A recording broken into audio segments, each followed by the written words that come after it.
the day before she was killed by the Kremlin, an unintended victim of an attack by a hostile state. She used a perfume bottle discovered by her partner, who had no idea it contained a deadly nerve agent.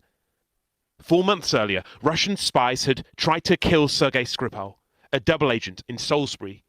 He and his daughter Yulia were poisoned and survived. Dawn didn't. The inquiry bore only one name, but it could have been many hundreds killed by Russia during this operation. Those who authorized the mission, up to and including, as I found, President Putin, there is a direct causal link between the actions of all those individuals and Dawn Sturgis's death. And they, and only they, bear moral responsibility for it.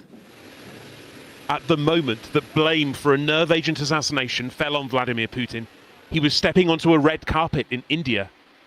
Salisbury was an attack without consequence for him. Even now, 7 years on. It's further evidence of the shocking and reckless hostile activity on UK soil. And then Dawn's family emerged. Her father, her sister, her uncle. They believe the state should have done more to keep people safe. Their solicitors spoke of their sense of closure and distress. The report today contains no recommendations. That is a matter of real concern. But before they closed, a break from the script. Please, we can have Dawn back now. She's been public for 7 years. We can finally put her to peace. That's what I've got to say. Thank you so much. I'm the head of counter-terrorism policing here in the UK. Neil Basu led the investigation at the time. The case handed over to Scotland Yard by police in Wiltshire.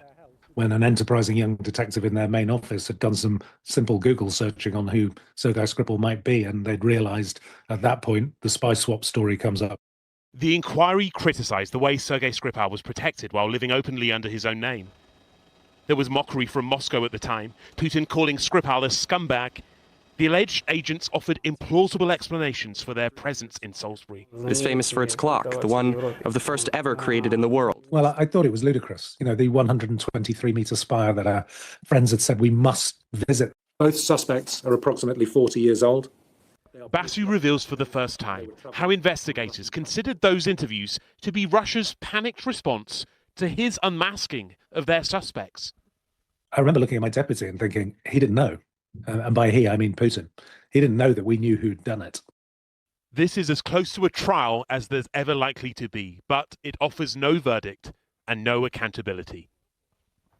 Monroe is with me now, and fascinating insights there from Neil Basu. But we should talk about these new sanctions that have been put on the GRU. I mean, will it make any difference whatsoever? No, they won't. And this sounds like a significant piece of action against the entire GRU. But in many ways, we've been here so many times before. We've had round after round of sanctions, the annexation of Crimea, the attack in Salisbury, the further invasion of Ukraine in 2022, and many rounds ever since.